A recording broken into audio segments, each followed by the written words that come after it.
When Sergeant Mark Horsley decided to go undercover as a vulnerable person in a wheelchair, he aimed to apprehend a violent thief and curb the rising crime rates on the streets. However, he stumbled upon a shocking revelation. Watch the video till the end and you will be amazed with the revelation. Welcome to Storyscape, and remember to like, share, and subscribe. Over the past 2 years, Vancouver has been plagued by a series of heinous and brutal attacks against some of its most defenseless wheelchair-bound citizens. In just 18 months, there were 28 violent robberies targeting wheelchair users, including knife-point muggings and assaults with baseball bats. While these attacks were scattered throughout the city, a staggering 60 of them occurred on Vancouver's downtown eastside, a neighborhood notorious for its soaring crime rates. The police force was overwhelmed and uncertain about how to combat this surge in violence until Sergeant Mark Horsley, the protagonist of our story, conceived a brilliant idea that would eventually shed light on the issue and reduce the number of assaults in the city.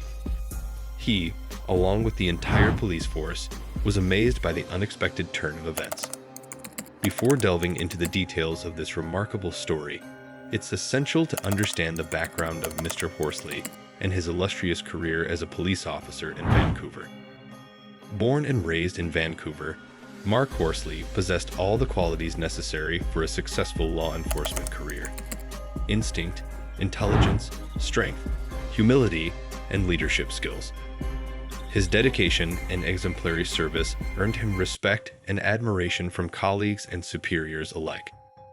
Everyone cherished his warm personality, which propelled his career, leading him to become the youngest police sergeant in the Vancouver Police Department at the tender age of 28. Mark's personal background was less extraordinary, but equally compelling. He grew up in a small immigrant family. His mother was African American, and his father, born in the U.S., was the child of Italian immigrants who arrived in the 1940s in search of work. His parents owned a modest printing press in a humble Vancouver neighborhood. Though not wealthy, they provided him with everything he needed for a healthy and happy upbringing. Mark's family instilled in him the values of humility and hard work, teaching him that success required relentless effort and determination. They exemplified that dreams could be realized through unwavering commitment, devoid of excuses or complaints. These early lessons molded Mark into an exceptional young man who excelled in all aspects of life. He could have pursued any career he desired, but was steadfast in his dream of becoming a policeman and dedicating his life to helping others. Mark's unwavering determination paid off as he graduated at the top of his class at the Vancouver Police Academy and swiftly rose to become the department's most outstanding officer. This success brings us to the present day, when Mark faced one of the gravest crime waves since he joined the police force. The city, particularly its most vulnerable residents who lived exposed to the daily threats on the streets, was in dire straits. Recognizing the urgent need for intervention, Captain Marvin Scott, head of the crime-fighting unit, expressed his concerns. "If we don't act soon, our beloved city will lose its safety, even for us, and criminals will act with impunity. We must act swiftly." Captain Scott's words resonated with everyone, but they acknowledged that the criminals had evolved, understanding the police's operations and protocols. They needed a novel approach to send a message from within the community without arousing suspicion. Despite lengthy deliberations, the team failed to formulate a viable plan that met the sergeant's criteria. They decided to rest, hoping that a fresh perspective would yield a workable solution. That night, Mark pondered the problem and conceived an undercover mission. He would assume the role of a wheelchair-bound individual with a severe brain injury, living alone in the neighborhood. Additionally, he would carry bait in the form of loose change to attract potential robbers. This plan aimed to increase the chances of infiltrating the mugging ring and eradicating attacks on wheelchair users in Vancouver's downtown east side, the epicenter of these assaults.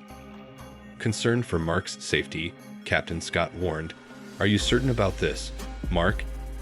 You could be in danger, and we might not be able to intervene in time." Mark reassured his team, saying, "Trust me, I know what I'm doing. If it goes awry, I'll take full responsibility. But I'm confident this mission will provide the answers we seek. These people need us urgently, and we won't let them down. Mark's mission commenced a week later. Under the guise of a terminally ill man in a wheelchair named Karn, he ventured into the heart of the neighborhood. A small camera to record his surroundings was concealed within his clothing, and a microphone to stay in touch with his team. His team only set this requirement in order to guarantee his safety during this risky undertaking. The kindness and compassion of the neighborhood's residents struck Mark as he immersed himself in the downtown east side. They welcomed him with open arms, eager to assist him and make his life easier. This warm reception was a far cry from what Mark had anticipated, dispelling the rumors he had heard about the neighborhood. Fortunately, Mark had his camera with him at all times, capturing the undeniable truth of the community's spirit. Upon returning home, Mark and his team decided to share the footage through the official Vancouver Police YouTube channel. The video quickly went viral, amassing over 600,000 views and thousands of comments in no time. In the video, Mark unveiled the true nature of one of the city's most notorious neighborhoods, showcasing how people went out of their way to help him rather than harm him. Mark explained that the Vancouver Police Department released the footage as part of a strategy to deter future crime. By raising awareness and demonstrating the overwhelming community support Mark had received during his undercover operation, they hoped potential criminals would think twice before victimizing the vulnerable. In the footage, Karn pretended to be incapable of counting or reading, seeking assistance from others to purchase items at stores or provide change. Every time, people not only returned the correct change, but often offered more than was due. This heartwarming display of empathy touched Mark deeply. He remarked, "I believe people are inherently good and want to do good." Mark's mission did not directly lead to the arrest of any thieves, but it provided invaluable insights. It enabled the police to better understand community protection levels and real risks in the area. Through his mission, Mark and his team learned that criminals targeted vulnerable individuals when they were isolated in secluded areas, never in broad daylight or in the well-protected central areas. Mark realized that safeguarding vulnerable people was not solely the responsibility of the police, but a community-wide value. It required unity and collective vigilance. The people he met during his mission opened his eyes and remained etched in his heart. Today, the rate of muggings against vulnerable individuals has significantly decreased, and collaboration between Vancouver's citizens and its police force has become commonplace. Mark Horsley saved his city and taught it the importance of unity. He learned a profound life lesson that forever changed his perspective on the world. This inspiring and touching story underscores the power of unity in community in combating crime. If you found this story moving, please leave a comment sharing your thoughts.